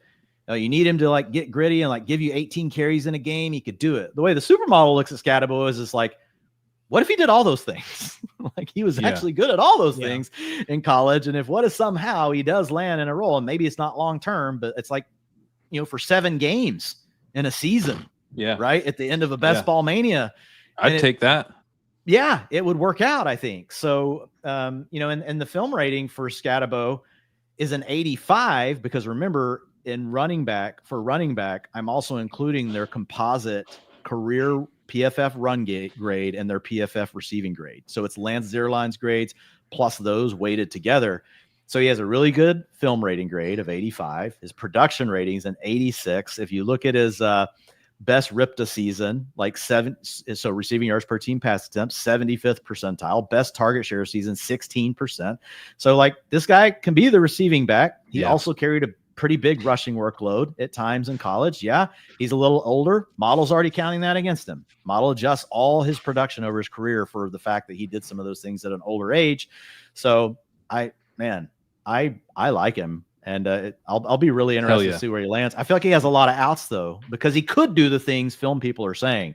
Oh, your passing down back got hurt. He can fill in, and he might just take the job. Oh, your early down back got hurt. He could fill in and take that role. Oh, you don't have someone that does both of those, and your starter got hurt. He could do both of those things. So I really like Skattebo. I mean, his production profile is really good. Production rating of 86. It's one of the best in the class. Yeah, and what about the receiving for me? Like he's a genuinely very strong receiving prospect who's also like 219 pounds and good in short yardage, and his jumps were awesome. I know the 40 time wasn't great, but it's like he's got burst. He can get through the whole. And he's getting docked for that speed score here, right? His speed score rating is 75 in the model. His speed score was 100.4, 50th percentile. So that's pulling him down. But I still like him. Well, speaking of speed score, let's talk about. Oh yeah, I know who we're talking about now. Bhayshul Tuten. Top of the model as far as speed score rating, and another guy who has kind of a wider range in the model with and without draft capital. Yeah, this guy would be 27th all time without draft capital. He's 49th with it. Yeah, so a plus 22 difference. He would be if I just took it out for this year of context of this year and just said, I'm going with a non-draft capital supermodel. And just to give you guys like insight, the non-draft capital supermodel has a 0.70 correlation to future fantasy success. That ties with NFL draft capital alone. If you add NFL draft capital together with the model, it's a 0.76. So like it's this has been pretty good. Like even without Yeah. draft capital, obviously let's use the draft capital. That's we want to get to the 0.76, but he would be the running back 5 instead of the running back 8 in this class for the model. If I was using the non-draft capital model. Do you know like how much he would improve if you were to take, because you have his draft capital is 122. Like if he was pick 80, would that, like, how big of a difference would that make? Yeah, because he's definitely live to go around. You 3. guys talk about Pokemon or something for a second. All right, so if Bhayshul Tuten is the Charmeleon, no. What pick do you say, Pat? Give him like Skattebo. 80. Yeah, give him 83. Give him something in the perfect. All right, I just put it at 80. All right. Number 1 running back in the class. Jeanty. That's when you know the model's broke. If my lights flicker, it's because I'm having to change a number. It's just the whole show is just us spreadsheet. being like, Dwayne, put the guy 101 overall in the NFL draft and see what happens. Make Devin Neal a first round pick. Okay. So So he would what move. happens? What happens if he goes to the Cowboys at pick 12? So he would move to a 72 in the Okay. model, which would Okay. put him in the same tier as Kaleb Johnson, Cam Skattebo, above Dylan Sampson, just 2 points below Quinshawn Judkins. So that's not a huge move because he's at 70 But again, now. remember, he's not moving. He's not picking up the early round capital where you get the big swings in what you would expect. So like Omarion Hampton moving from like having been pick 42 to now being pick 25 is actually going to impact the model a lot more because those picks are worth so much more, like the value of those picks. What about would Henderson flip Hampton if he went back Here we into go. round 1? Because where do you want me to put him, Pete? Like 28. The rest of the show is just Dwayne making changes to his model. And I'm gonna forget. I'm gonna What if forget, and I'm gonna Dylan publish this later. And it's just gonna be You're like gonna ship just chasing. the ship chasing 101. fever dream version of the model. All right. But like What pick you- 25 All right, or 25. 28, something behind Yeah, yeah. Hamptons right now. All right. Like I to did the 25. Commanders or whatever. Yeah. All right, I did pick 25. I would love him to the Commanders. Actually, Yeah. I would That'd be so all fun. over that. That would be sick. All right. I think it's alive. I think it could happen. I really like Travion. He's my number 3. Or actually, he's my number 3. It's Jeanty, Hampton, and Travion. Travion would jump to 79, Okay. which would put him even with Hampton. Okay, that feels Gotcha. right. Yeah. It would put him even with prospects like Dalvin Cook, 1 below Dalvin Cook. It'd put him 1 above DeAndre Swift. It would put him 2 above Javonte. Couple questions. So this shouldn't involve any changes to your model. Where does Thank God I'm, Jeanty rate? I'm control Zing this shit right now, so I don't forget later. Yeah, that's a Dude, that is Land good. Larison in Process. first round. Yeah, I'm waiting on the Land Larison thing. Hey. Wow. No jokes about so- land. Did you ever get him on the show, Davis? I did a little homework. I listened to you guys while I was mowing. No, I last texted week. him. I texted him yesterday, and he didn't text me back. So I think maybe that's going to be my white whale for this offseason. I have to come back on at some point when Jacob Sanderson's on here, so I can just pick the Harold Fannin bone with him. Like, because I love Jacob, super smart guy. He's just wrong. He's So- just wrong, and I that's think okay. I think I've Smart got people are I think wrong I've gotten him, sometimes. Dwayne. I think You got him. he's You already coming took care around. of it. Yeah. Okay. Yeah. And, Usually Jacob. I'm like, actually joking. Like Jacob's like so smart. I love Jacob. He's great. with the production based ceiling cases, it's rare that I can be the one to get Jacob, and I don't think he liked how that felt. So he seems to have come around a little bit. The Jeanty, where does Jeanty rate all time for you? Yeah, Jeanty is absolutely freaking amazing. So Saquon Barkley is number 1 all time with a 100 supermodel rating. Leonard Fournette is second with 92. Now remember, Leonard Fournette went pick 4, and remember how much draft capital matters, and the delta between these early picks is where they're the biggest. And Jeanty. Now, is what a if 90. you gave Leonard Fournette pick 20? What if we backed up time? Can we retroactively submarine him in the model? Yeah, we could. Can we introduce Leonard Fournette to the treadmill after his rookie year? So now Davis wants me to adjust his weight. Pat wants me to adjust Leonard Fournette's draft capital. Okay, we could do all these things. I'm gonna have to charge you guys. No, Ashton Jeanty is number 4 all time in the model. Saquon Barkley is number 1 at 100. Leonard Fournette is a 92 rating, and then Christian McCaffrey's a 91, and Ashton Jeanty is a 90. Now, had Jeanty ran, he might have gotten even with McCaffrey, or even he could have leaped him because McCaffrey was pick 8 and Jeanty was pick 7. If you look at their production rating, Christian McCaffrey is a 100, the best ever in the model because of how good he was as a receiver. But Jeanty is 3rd in production rating at 93. So Rachaad White's actually 2nd because of how good. I told you guys the model has a type because of the receiving stuff, but you have to do it because we're worried about fantasy. And the other thing you have to remember is when you think about these things and you're like, okay, if draft capital is the number 1 thing in the model and we have to figure out how do we become additive to draft capital, you have to start to figure out what are the potential things that NFL's not valuing that matters for fantasy. Yep. Right. And so that's where the receiving stuff really starts to come in and becomes such an important part, in the model, because people see that one all the time. And I'll get DMs. They're like, your model's trash, man. Rachaad White had a 96 production rating. I'm like, well, he did get a lot of yards, man, for like 2 years. Man, I know he was a JUCO transfer and all, but like he also went 3rd round. Like, it's not like he's some UDFA that is popping. Like, the NFL did. He's a 76. Overall, so the model's not saying he's one of the best prospects ever. It's just saying his production rating was one of the best ever. And oh, by the way, like his film rating was good too. So like film people liked Rachaad White. Yeah. But it is nice 100 film rating, the best. Yeah. Ties Saquon Barkley for the best.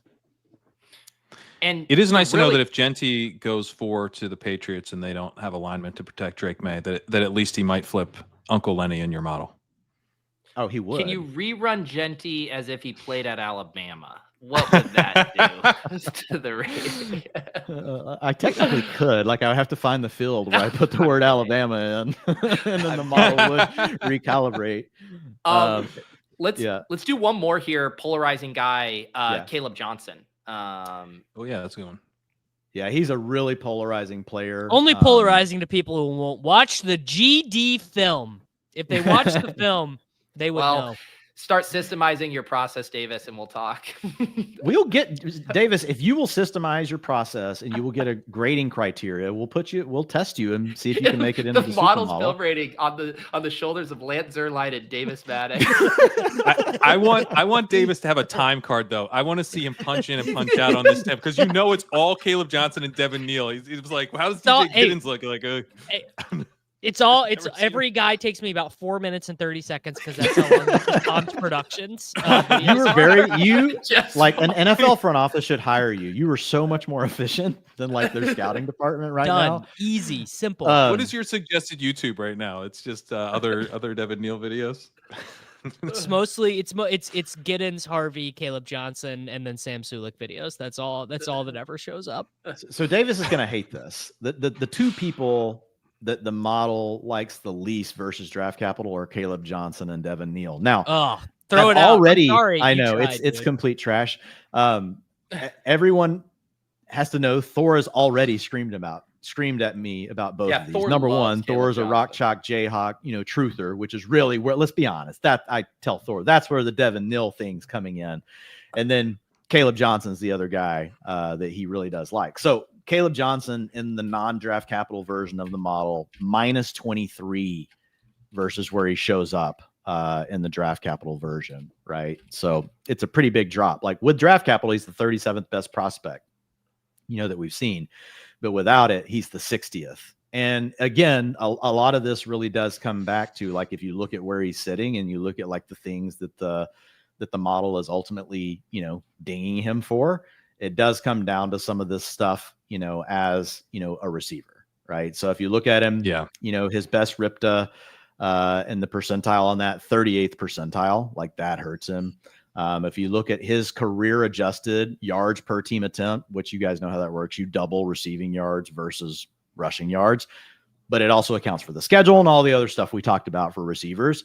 He comes in at the 50th percentile. So like, it's fine. Like his production ratings is 76. It's in line with like where Devon Achane was. It's in line with Cam Akers, Royce Freeman, J.K. Dobbins, Zach Charbonnet. So like, he's like, it's not saying the production is crazy bad, but it is saying that like the receiving profile, he could probably be fine, like as a check down guy, but like, would he ever be more than that? Probably not. But honestly, that's a lot of the guys in the class, right?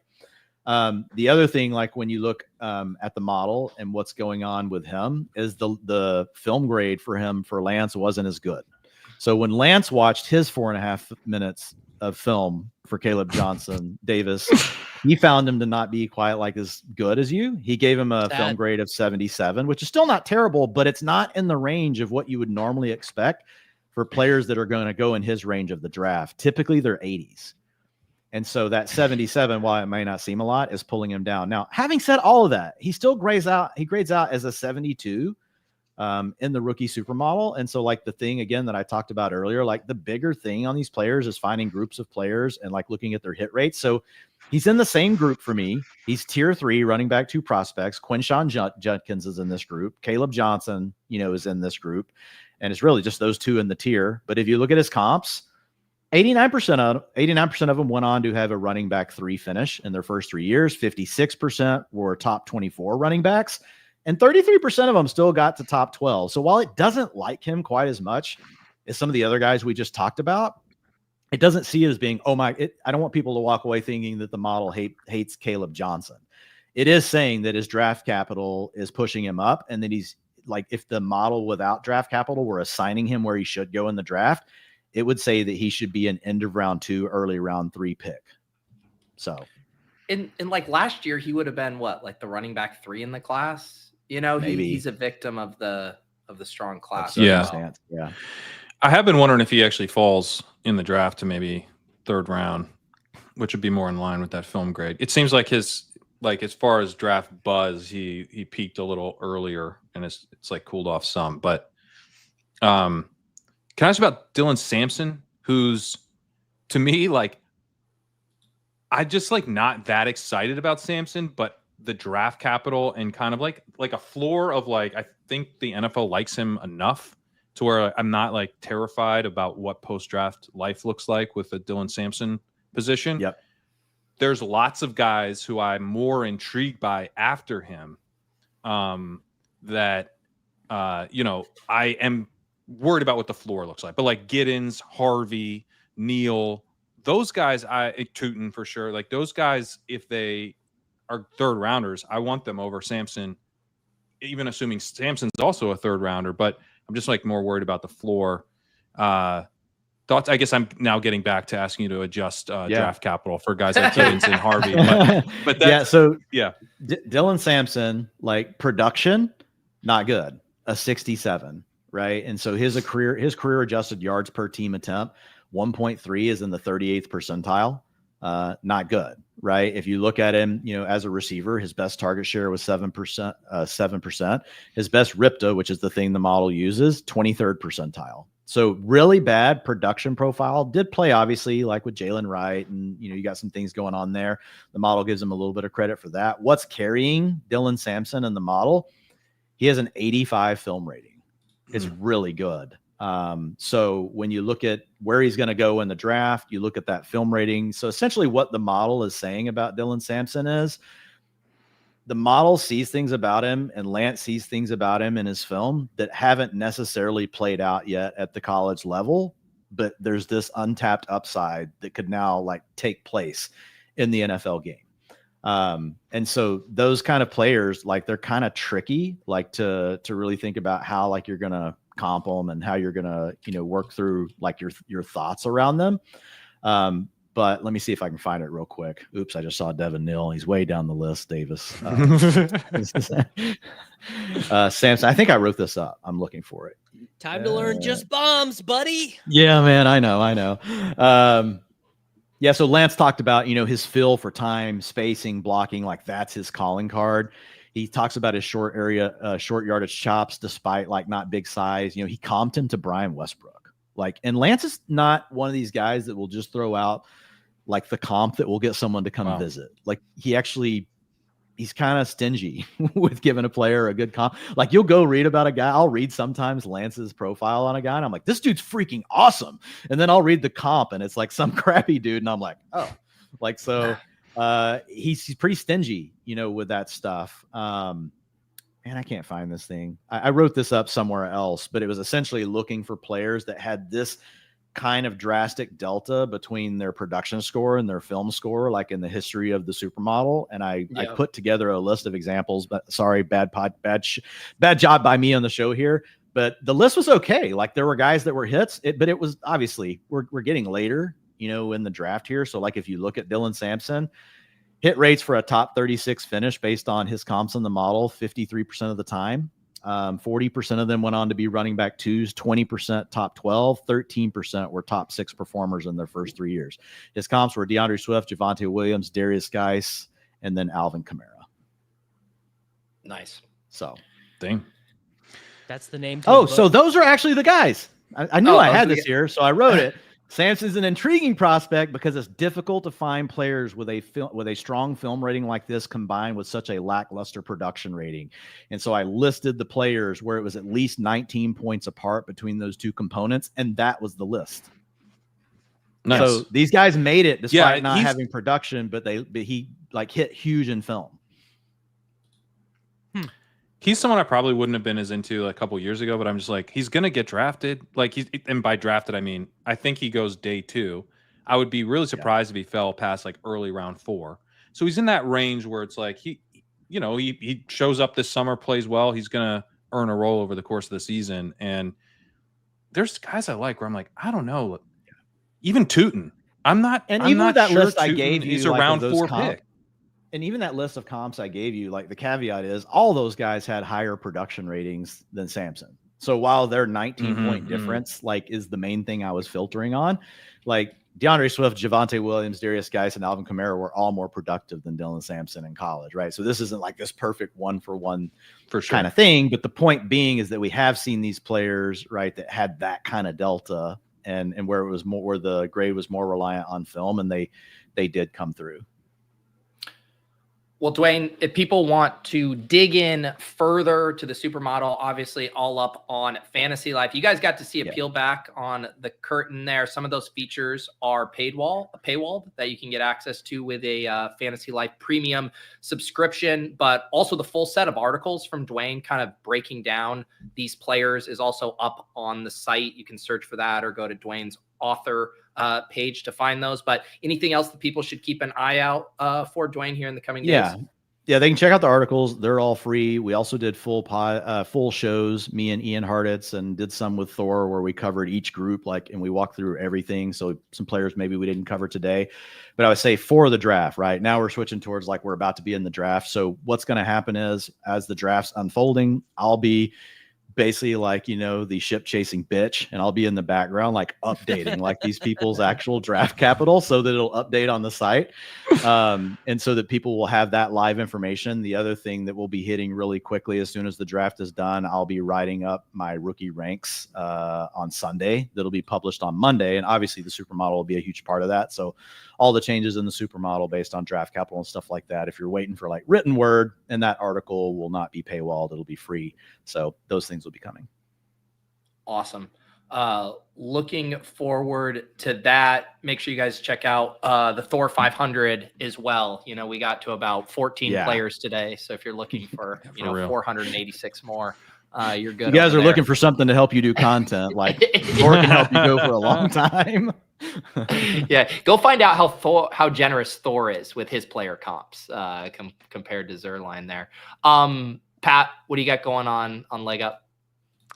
I had the first part of my rookie wide receiver stuff out earlier this week. I'm going to have the rest of the rookie wide receivers out at the end of the week. And then, got best ball dynasty rankings, all that good stuff. We'll be updating very quickly after the draft as well. I'll be plugging in draft position as we go as well. And so, check it all out. LegendaryUpside.com. Oh, I'm going to do a pod tomorrow with Ron as well. So look for that. Very good. Davis, what about you, other than checking out Just Bombs on YouTube? the road to 250,000, all 150. It's done tomorrow. Gonna go live at 9. I'll do one big board by myself. Corinne's gonna join me at 10 Central, which is 8 a.m. his time. We're gonna do the last 2. Hopefully he's going to join you at 10:03 Central. He's going to join me. He's going to join me at 10:03. But yeah, I have 3. I'll let you make the first round pick, and then I'll jump in. Yeah, I will have streamed 153 because 3 got canceled. So above and beyond, Peter. That's very impressive, Davis, I have to say. I ran really pure. I didn't have a single canceled draft. When I streamed them all. Is this a new record for getting 150 drafts done in a period of time, though? Are you in Guinness World Records at this point? Oh, it would have to be, because mine spanned the entire summer. I think you need to submit this. Yeah, I did it in like 3 months. Honestly, it was a bad idea. I've gained about 300 YouTube subscribers the entire time. It was a massive waste of time. Has anyone learned a lesson in every streamer who has accomplished the 150 that not one of us has said it was a good idea when we were done with it? Has anyone noticed that? And then you guys do it again. Well, it will be a good idea to be streaming every day during peak drafting season, but the ROI, and that's not March, to be clear. It's not March. Okay. The much better thing for me to have done would have been to go really hard on Dynasty stuff. It would have been a really good idea to like make videos and like learn some editing type stuff. All right, this was meant to be the promo, not like have you lay down on the psychologist couch here. Yeah. But what if I win, Peter? But what if I win? Yes, then that will be a banger. That's the White Whale, the winning lineup streamed for sure. So for ship chasing, obviously ADP chasing on Tuesday. A week from today is the NFL draft. So we won't have our normal show at 3 p.m. We will be flexing to the evening slot, 8 p.m. kickoff. Already starting to book some guests. I can tell you some of them now. We got David Kitchen joining for the Titans pick. We got Cooter Doodle from Fantasy Life joining for the Saints pick. We got Ron joining for the Jets. We got Shope, of course, with the Bills later, and then we're going to be mixing in a bunch of other guests as well. Be able to make it for the Chiefs pick. We have to go do this thing. I should be home by 9, so I should be able to be there for the Chiefs pick. Beautiful. Pete, I'm just saying I could do Cowboys. You want to do Cowboys? I'll do Cowboys. There you go. All right. Wow. Beautiful. Matthew Golden at 12. Dwain is committed. Yeah. I'm just going to sit somberly, in my chair and not say anything. Who do you want to take? We're going to make you screen share going into the model and changing the golden draft capital from 20 to 12. All right. Yeah. It'll be tantalizing. You'll just watch viewers drop off. No. They'll increase. The only other show for me Saturday night on my channel, I'm doing After Dark with Sean Siegel. I have not had a chance to do a show with Sean for a long time, and normally only drafting, talking ball with him. So excited to peel back the curtain, learn a little bit more about Sean outside of the fantasy gridiron. So if you're a YouTube member on my channel, you can check that out. Otherwise, we'll see you guys next time here on the channel. That'll be ADP chasing on Tuesday. Thanks again to Dwain. Check out all the work over at Fantasy Life. So much good stuff over there. We'll see you guys next time. Peace.